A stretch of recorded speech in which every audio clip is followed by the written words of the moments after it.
Les analyses du linguiste Robert Berrette-Oyol. Herbero, bon après-midi, merci d'être avec nous sur CPAM 1410 à Montréal. Merci beaucoup. Bon après-midi, bonjour. Oui.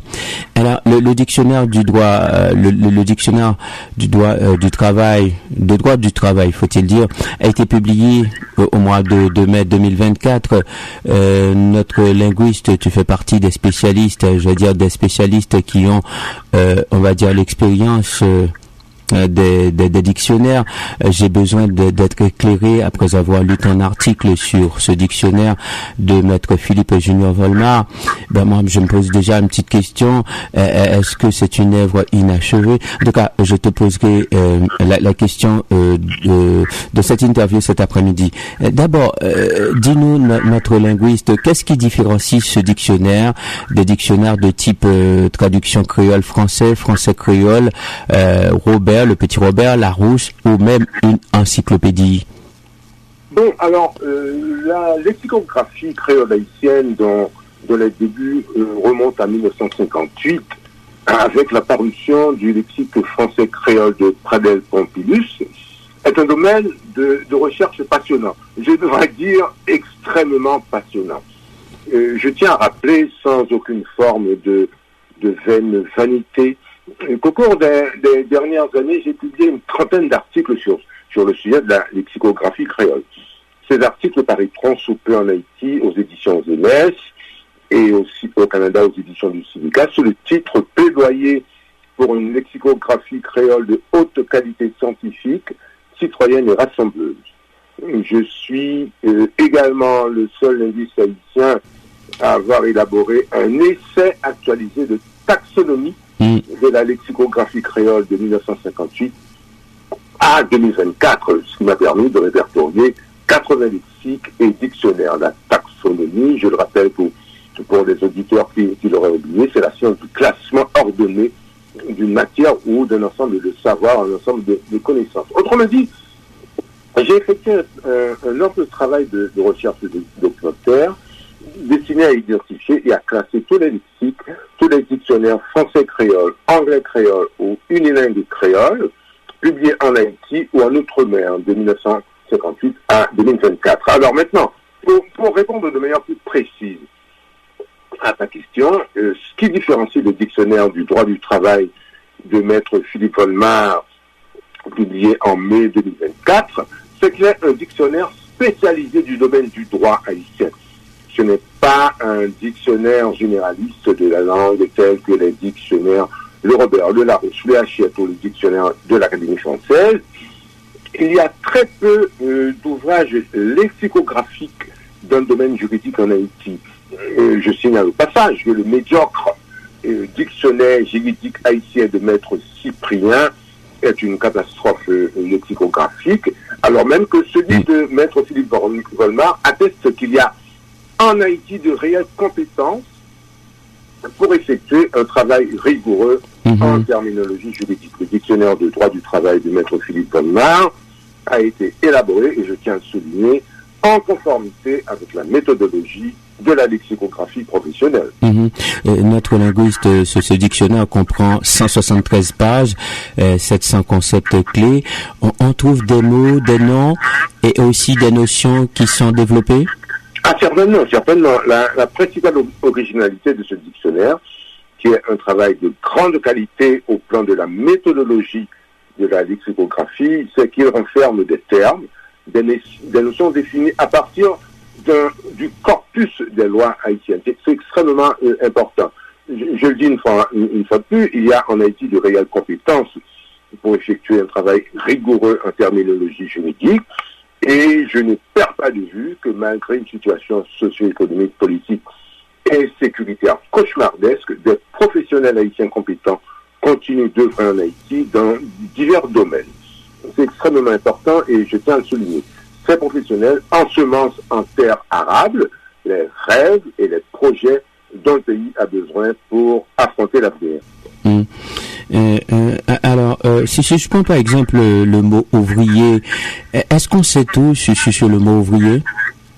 Bon, le terme ouvrier est intéressant, mais je préfère avec sa permission, je vais parler du terme mandataire. D'accord. Il y a une histoire attestée dans la variété de français parlé en Haïti. Dans les dictionnaires généralistes, le terme mandataire est défini en fonction de son étymologie et du sens général qu'il véhicule à notre époque. Alors, dans le dictionnaire du droit du travail de Maître Philippe Olmar, le terme mandataire est défini selon le sens et l'usage qu'il a dans le domaine juridique haïtien. Alors, dans ce dictionnaire, avec un système adéquat de renvoi international, l'on a accès aux lois haïtiennes qui définissent les droits des mandataires et qui en décrivent les usages administratifs et sociaux. Et ceci en fait un objet spécifique. Des liens pertinents internationaux peuvent également être faits avec l'énoncé dans la Constitution haïtienne de 1987 des droits visant le mandataire. Voilà. Est-ce que ce dictionnaire couvre tous les aspects du droit du travail en Haïti? Publié en mai 2024, le dictionnaire du droit du travail de Maître Philippe Olmar n'avait pas pour objectif de couvrir la totalité du vocabulaire sectoriel du droit du travail. Mais j'estime qu'il inaugure avec rigueur un chantier terminologique qui peut servir de modèle, aussi bien en rédaction juridique qu'en terminologie juridique. Le dictionnaire du droit du travail de Maître Philippe Olmar est appelé à évoluer et à s'enrichir de l'apport de la jurisprudence élaborée au fil des ans. Par exemple, il aura à définir à l'avenir la notion plutôt récente de télétravail en lien avec l'évolution de la législation haïtienne. Parce que quand même, il y a aussi les évolutions des mots aussi dans la société. Je comprends cela. Maître linguiste, dis-nous, les définitions présentées par Maître Philippe Junior Volmar sont-elles complétées par des références aux textes juridiques sur le droit du travail en Haïti?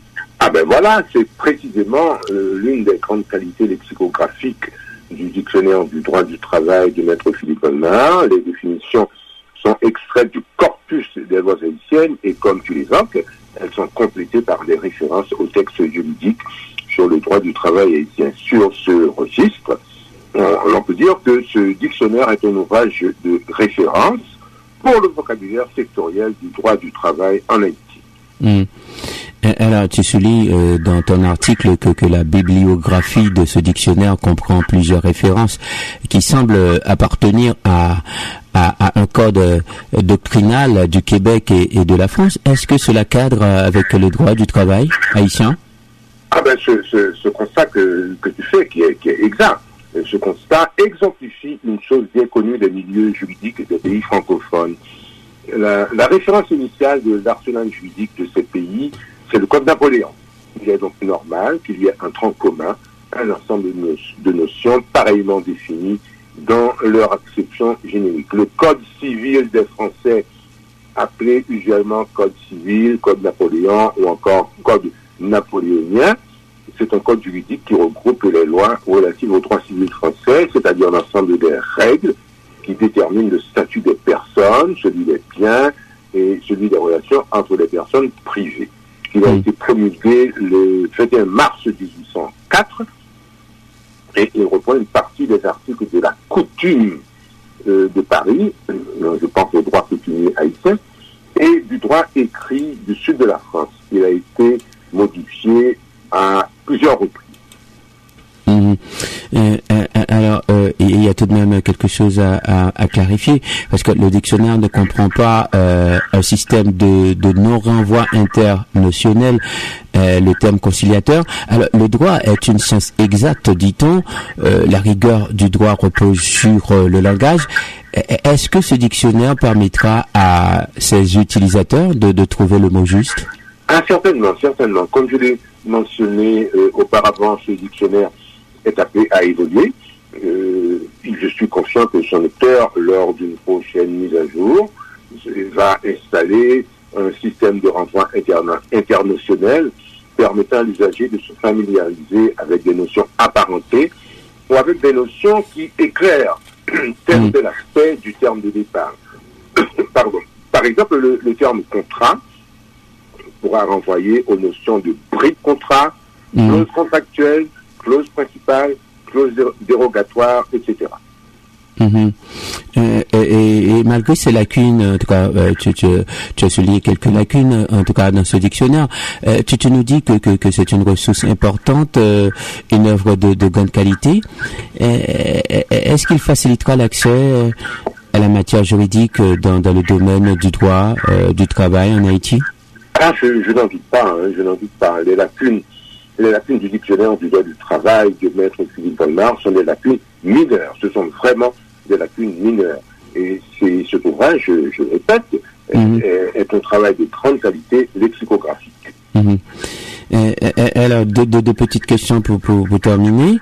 Là, tout de suite, puisque nous parlons de droit du travail en Haïti, et aujourd'hui, puisque je suis avec le linguiste Robert Baratoriol, et ça, je sais quand même que ça c'est quelque chose qui l'interpelle. Le droit, aujourd'hui, c'est la journée internationale des droits de l'enfant, de l'enfance. Alors, puisque nous parlons de droit, regardons un petit peu sur le droit du travail en Haïti, parce qu'on sait que le droit du travail n'a pas une résonance positive en Haïti.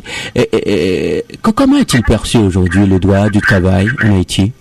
Bon, j'avoue que je ne dispose pas de données d'enquête précises là-dessus, mais j'observe que la résonance positive du droit du travail en Haïti est en lien avec le projet central de l'établissement d'un état de droit. Donc, il y a le droit comme ensemble de principes de protection qui définissent les droits et les obligations, et il y a le combat citoyen pour que le droit soit efficient. Voilà. Est-ce que le dictionnaire on la cote en Haïti? As-tu mené ta petite enquête? Quel est le dictionnaire le plus utilisé en Haïti? Bon, je ne dispose pas de données d'enquête précises là-dessus, mais je suis en contact avec des lexicographes haïtiens, des linguistes, des traducteurs haïtiens, etc., des juristes haïtiens. J'observe à partir de cet ensemble de contacts qui me permet d'avoir un écho quand même assez fidèle, j'observe que le fameux dictionnaire de l'écolier haïtien, publié chez Edita, édition Henri Deschamps, en 1996, ce fameux dictionnaire de l'écolier haïtien, qui est un ouvrage de grande qualité lexicographique, il a eu au fil des ans un réel succès auprès des enseignants, des élèves, des parents d'élèves, des directeurs d'école. Ce dictionnaire a été élaboré par André Villers-Chéry, un lexicographe haïtien, malheureusement décédé, un lexicographe haïtien de haute compétence. Et ce dictionnaire a été réalisé en collaboration avec la faculté de linguistique appliquée de l'Université d'État d'Haïti. Ce qui est une excellente chose. Ce qui veut dire qu'il y a eu jonction de compétences entre une institution privée, Edita, les éditions Henri Deschamps, et l'unique institution nationale haïtienne qui s'occupe de linguistique, des sciences du langage, donc la faculté de linguistique appliquée de l'Université d'État d'Haïti. Voilà. Alors, notre linguiste, nous vous disons merci, mais tout de même, il faudrait que j'ajoute à cette question, parce que je sais que la situation économique, elle est gravissime, elle est très grave en Haïti, et les gens, pour débourser, pour acheter des livres, forcément, il faut faire des efforts accrus.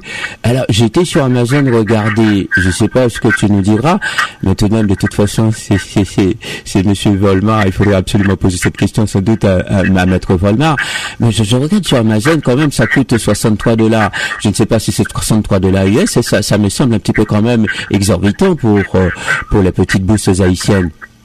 Il s'agit probablement de dollars américains, parce que ce qu'on appelle en Haïti le dollar haïtien n'existe pas. C'est une appellation absolument fantaisiste, c'est aberrant.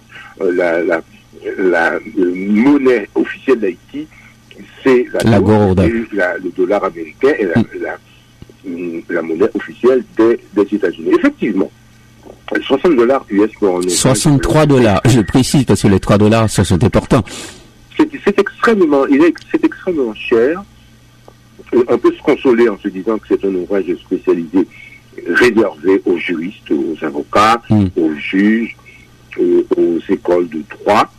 Mais il faut espérer que de prochains dictionnaires sectoriels du droit du domaine juridique haïtien pourront être élaborés et diffusés sur le mode de cahiers de livrets à prix abordable. C'est extrêmement important. Parce que comme je regarde ça, je suis pas économiste, mais si je fais un calcul rapide mental, quand même $63 américains, ça vaut une petite, c'est l'équivalent d'une petite fortune, même si on n'est pas une fortune, toute une fortune, je trouve moi, mais c'est pas qui ne gagne pas absolument rien.